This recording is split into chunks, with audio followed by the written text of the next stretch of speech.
Hello, my name is Jody Whitcomb, and I'm the Director of Organizational Development and Training for KidsPeace.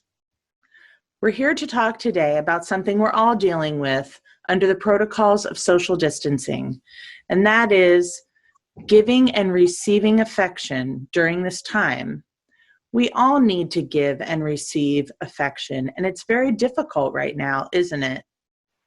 At KidsPeace, we've learned over the years dealing with clients that sometimes we've had to, at least for a short period of time, teach them other ways of giving and receiving affection than to be able to touch people. So we took these ideas that we've used with our clients in the years of experiences that we've had, and we've put them together into the idea of having a virtual hug. And we want to share this idea with you because we thought it may be helpful for you in your life during this time. I have a guest with me today, and I'd like to introduce you to her. Her name is Bella, and she is my 10-year-old niece. Bella, would you like to say hello? Hi. She's here, and she's going to help me demonstrate how you do a virtual hug. But first, I'm going to talk about the 3 parts of a virtual hug, so that you can understand what it's doing for you and for the other person when you do one, okay? Sometimes when you do a regular hug with a person, you may not even realize what you're getting from it and what the other person is getting from it. First is the physical touch of the hug. So certainly human beings need physical touch. And so when you feel the person hugging you, that's certainly very important. But in addition to the physical hug and the physical touch, you're also feeling a sense of calm come over you. Isn't that true, Bella? When somebody is hugging you, do you feel calmer? Yeah.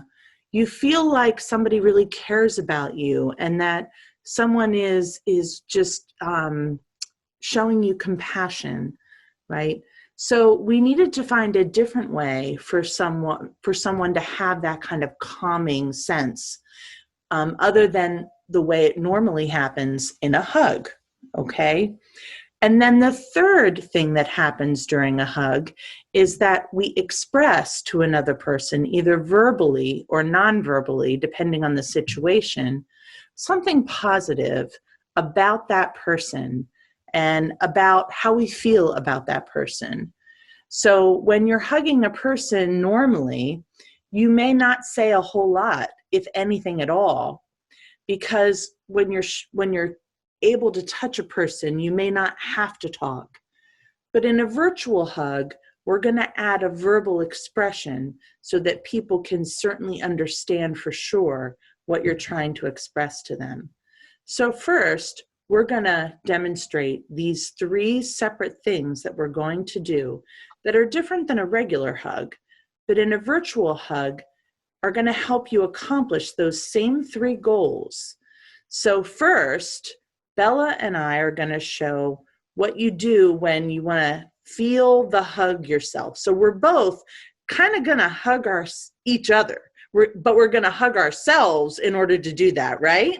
So we're both going to do a little squeeze on ourselves, right, Bella? Okay, so we're looking at each other and maybe we're on Zoom or FaceTime or Skype or something like that, and we can kind of feel each other squeezing but we're hugging ourselves, right? So that's the first part.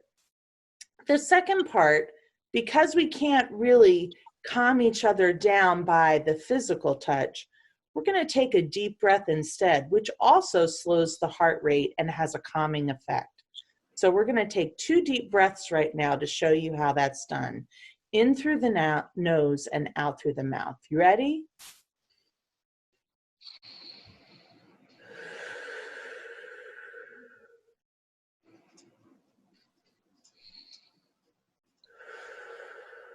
Those are good ones. That's good. And then we're going to express something positive. We're going to try to not focus on the part that we're apart from each other But we're going to try to focus on something positive about the other person, like, I really care about you. I really love you. I think you're very creative. I love how organized you are. I am so grateful for the note you sent me in the mail. Thank you so much for that. Or something like that. So the expression is something positive towards the other person. All right? So the squeeze part, the deep breath part, and then the positive expression that you're going to send towards the other person. Those are the three parts of the virtual hug that you're going to add. And you're going to actually take turns. So that's why Bella's here, because we're going to take turns doing it. She's actually going to go first because she's an expert. She's an expert in giving virtual hugs. Right, Bella? Sure. So she and I are going to show you how this is done. And we're going to start out by squeezing ourselves, giving ourselves a little squeeze. And then she is going to go first and do hers first. And then I'm going to do mine. And we're going to do 2 rounds so you can really get a sense of what we're doing. So you go ahead, Bella. You go first. I love you so much. I can't wait to see you in real life again. And I love you. I just love you so, so much.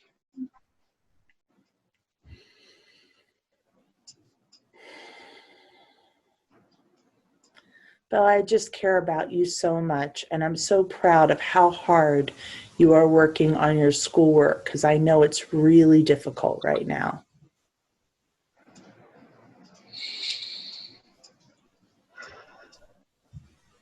Aunt Jody, I appreciate the hard work you're doing at KidsPeace because I know that it's a really hard time for the people at KidsPeace right now.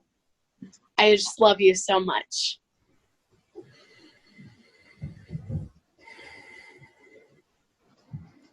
Bella, I want to say thank you for the cards and the posters that you're making for the people who work at KidsPeace. I know that you're working on it as a project, and soon we'll be able to hand them out for people at KidsPeace. So thank you very much for doing that. All right. So you see how we did that for each other? So Bella, tell me, how do you feel after doing that? Well, after doing that, I feel better. After doing that, during this time that we're going through, I feel like I'm not alone. I feel like other people know what I'm going through, and I feel like I'm still loved, even though that we don't see each other often. Good, good. So I hope that you might think about using a virtual hug with people that you don't get to see very often. One thing I can tell you about the COVID-19 crisis is that it's temporary, it is going to end, and very soon we're all going to be together again in person. I hope you're well. I hope you stay safe and healthy. See you soon.